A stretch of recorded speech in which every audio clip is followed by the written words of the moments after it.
Hello, আসসালামু আলাইকুম। Sohel IT সাপোর্টে সবাইকে স্বাগতম।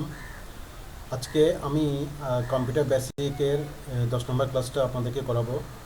তো 10 নম্বর ক্লাসে বা কম্পিউটার বেসিকে আপনার 10 নম্বর ক্লাসে আজকে যেটা শেখাবো সেটি আপনাকে টেক স্কিলের কাজ আমি শেখাবো, সেটি আপনাদের খুব কাজে আসবে। এটা তাদের জন্য কাজে আসবে যারা কিনা টাইপ করতে চায় না আর কি। হ্যাঁ, যেমন ধরুন কোনো কিছু একটা প্র্যাকটিস করতে আমি আপনাদেরকে এতদিন যে জিনিসগুলো দেখাইছি ওগুলো কিন্তু দেখানোর জন্য আমার কিছু লেখার প্রয়োজন ছিল। হ্যাঁ, তো সেই লেখা কিভাবে আপনি টাইপ না করে অটোমেটিক লেখা নিয়ে আসবেন এই ব্যাপারে আমি আপনাদেরকে একটা টিপস শিখিয়ে দিব, যেটি খুবই ইম্পর্ট্যান্ট। এটা আপনাকে স্কিল করার কাজে অনেক সহায়তা করবে।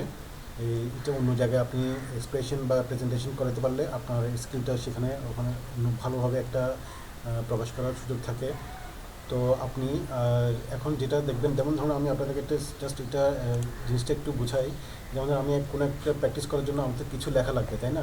তো সেই লেখা তৈরি করতে আমি এখন ট্যাপ না, আমি চাচ্ছি ধরেন ট্যাপ করতে চাচ্ছি না, কিছু লেখা অটোমেটিক চলে আসুক। তো অটোমেটিক চলে তো এমনি আসবে না, আপনাকে সেটা তৈরি করতে হবে আগে। তো কীভাবে তৈরি করবেন, কীভাবে আসবে সেটা আমি আপনাদেরকে দেখাবো। তবে আমি আপনাদেরকে একটা জাস্ট এটা দেখাচ্ছি। যেমন ধরুন আমি এখন কিবোর্ড থেকে ছোট হাতে টি লিখে স্পেস দিলে দেখবেন অটোমেটিক লেখা একটা লাইন চলে আসছে। আবার দেখেন, আবার টি লিখে স্পেস দিলাম, আবার লাইন চলে আসছে। তো এটা কিন্তু আমি কম্পিউটারে সেটি তৈরি করছি বলে চলে আসতেছে। কেমন? তো তাহলে এখান আমি এভাবে লেখাগুলো একটা কিছু লেখা তৈরি করে ফেললাম। এখন এই লেখার উপর আপনি প্র্যাকটিস করতে পারবেন, ঠিক আছে? সো এটা কিভাবে তৈরি করতে হয়, কিভাবে আনবেন সেটি আমি আপনাদেরকে দেখাচ্ছি। প্রথমে আমি যেখানে করছি সেখানে সেখানে আমি এটাকে একটু মুছে দিব, অথবা আমি এটা থাকুক বা এটা থাকুক, আমি অন্য একটা অক্ষর দিয়ে অন্য একটা লাইন তৈরি করব, তখন সেটিও করা যায়।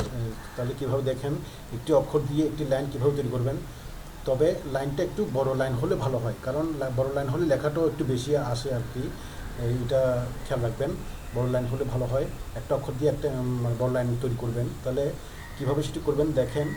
প্রথমে আপনি ওয়ার্ড প্রোগ্রামটা ওপেন করবেন, Microsoft Office Word program open করবেন। ওপেন করার পর ওখানে ফাইল নামে একটি ট্যাব দেখবেন, ফাইলে ক্লিক করবেন। যাদের আগের ভার্সন ওরা হোম ট্যাবে ক্লিক করবেন বা অফিস বাটন ক্লিক করবেন।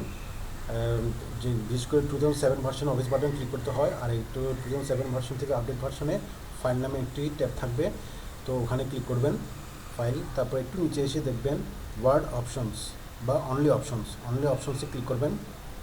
অপশনসে ক্লিক করার পর অপশনসে একটা ডায়লগ বক্স আসবে।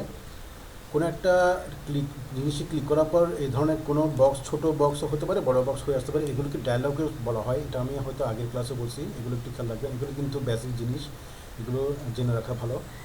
তো ওয়ার্ড অপশনস নামে বা অপশনসে একটা ডায়লগ বক্স আসছে। এখান থেকে আমি যেটা করব, ওই জিনিসটা তৈরি করার জন্য একটি অক্ষর দিয়ে একটা লাইন তৈরি করার জন্য আমরা যেটা করব কি, অপশনসে এসে প্রুফিং, বাম পাশে দেখবেন প্রুফিং নামে একটি অপশন আছে, প্রুফিংয়ে ক্লিক করবেন। প্রুফিংয়ে ক্লিক করার পর ডান পাশে দেখবেন একটি অপশন থাকবে অটো কারেক্ট অপশনস, ওটাতে ক্লিক করবেন। ক্লিক করার পর দেখবেন এই ধরনের একটা auto correct option dialogue box আসছে। এখানে দেখেন একটু নিচে মাঝখান বরাবর দেখবেন যে রিপ্লেস নামে একটি অপশন আছে আর উইথ নামে একটি অপশন আছে। সো আপনি রিপ্লেসে যে অক্ষর দিয়ে আপনি একটি লাইন আনতে যাচ্ছেন, রিপ্লেসে সে অক্ষরটা টাইপ করবেন। মনে করলাম আমি বি দিয়ে, হ্যাঁ, বি দিয়ে আমি Bangladesh is a nice country, এই ধরনের একটা লাইন আনতে চাই। Bangladesh is a nice country, B দিয়ে আমি এটি আনতে চাই। তাহলে আমি আমাকে কী করতে হবে, রিপ্লেসে বি লিখতে হবে, আর বি দিয়ে যে লাইনটি আপনি আনতে চাচ্ছেন উইথ বক্সে সে লাইনটি আপনি টাইপ করবেন। সেটি ছোটো হাতের হতে পারে, বড় হাতের হতে পারে। আমি যেমন ধরেন সবগুলো বড় হাতের লিখতেছি, Bangladesh is a nice country, হ্যাঁ, উইথ ফুল স্টপে দিলাম। সো এখন কী হবে, আমি ওয়ার্ড প্রোগ্রামে বি লিখে স্পেস দিলে Bangladesh is a nice country লেখা লাইনটি অটোমেটিক চলে আসবে। তো এখানে আপনি সর্বোচ্চ একটি অক্ষর দিয়ে সর্বোচ্চ 255 অক্ষর দিয়ে একটা লাইন তৈরি করতে পারবেন, তো মিনিমাম আর কি। তো আমি তারপরও এখানে লাইনটা এভাবে একটা লাইন তৈরি করলাম। তো এখানে একটা জিনিস খেয়াল রাখতে হবে, এখানে এখানে খেয়াল রাখতে হবে রিপ্লেস টেক্সট, একটু উপরে দেখেন replace text is as you type, হ্যাঁ, replace text as you type, এই চেকবক্সটাতে রাইট চিহ্ন আছে কিনা এটি খেয়াল রাখবেন। এই চেকবক্সটাতে যদি রাইট চিহ্ন না থাকে তাহলে কিন্তু আপনি তৈরি করলেও লেখাটা আসবে না। এটা খেয়াল রাখবেন। এমনি সবসময় থাকে, রাইট চিহ্নটা থাকে, অনেক সময় কিছু কাজের প্রয়োজনে এখান থেকে রাইট চিহ্নটা উঠিয়ে দেওয়া হয়, বিশেষ করে যে কম্পিউটার বাংলা টাইপ করা হয়, বাংলা টাইপের সময় এখান থেকে রাইট চিহ্নটা রিপ্লেস টেক্সট এসইউ টাইপ এখানে রাইট চিহ্নটা উঠিয়ে দিতে হয় আর কি, নাহলে বাংলা টাইপে একটু সমস্যা হয়। তো এমনি বাংলা টাইপ এমনি এছাড়া এখানে এমনি সবসময় রাইট চিহ্ন দেওয়াই থাকে। তো এটা তারপর একটু খেয়াল রাখবেন, অনেক সময় তখন বলবেন যে আমি তৈরি করছি তারপর লেখা আসতেছে না কেন, সেই জন্য এইটাও জিনিসটা আপনাদেরকে ভাঙা দিলাম যে এখানে রাইট চিহ্নটা আছে কিনা সেটাই দেখবেন। রিপ্লেস টেক্সট এসইউ টাইপ এটাতে রাইট চিহ্ন আছে কিনা এটা খেয়াল রাখবেন। তা আমার যেহেতু আছে আমি এখানে আর কিছু করলাম না। এবার আমি কি করব, তাহলে আবার দেখেন রিপ্লেস আমি বি লিখলাম, বিতে লিখলাম যে Bangladesh is a nice country, so that আমি যাতে চাই যে বি লিখে স্পেস দিলে যেন বাংলাদেশ ইজ নাইস কান্ট্রি লেখাটা অটোমেটিক চলে আসে। তাহলে এইভাবে আমি কিছু অটো লেখা তৈরি করতে পারবো। তাহলে আমি এরপরে এখানে এভাবে টাইপ করার পর এখানে একটু নিচে আসবেন, অ্যাড নামে একটি অপশন দেখতে পাবেন, অ্যাডে ক্লিক করবেন, তারপর ওকেতে ক্লিক করবেন, ওকে ক্লিক করে বের হয়ে আসবেন। এখানেও ওকে, লাস্টে ওকে ক্লিক করে বের হয়ে আসবেন।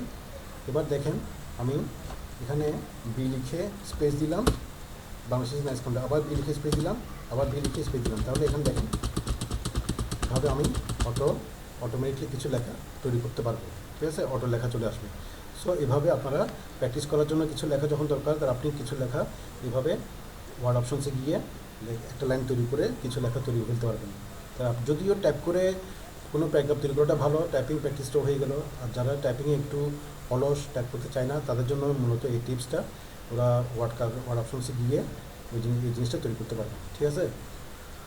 সো তাহলে এভাবে আপনারা এভাবে একটু অক্ষর দিয়ে একটা লাইন তৈরি করে প্র্যাকটিস করবেন, লাইন লেখা এনে প্র্যাকটিস করবেন, আমি যেগুলো বলছি ওগুলো একটু প্র্যাকটিস করবেন, ঠিক আছে। সো তাহলে আজকে এদের পর্যন্ত। ইম্পর্টেন্ট একটা টিপস, আপনারা এটি কিন্তু খুব কম মানুষই জানে।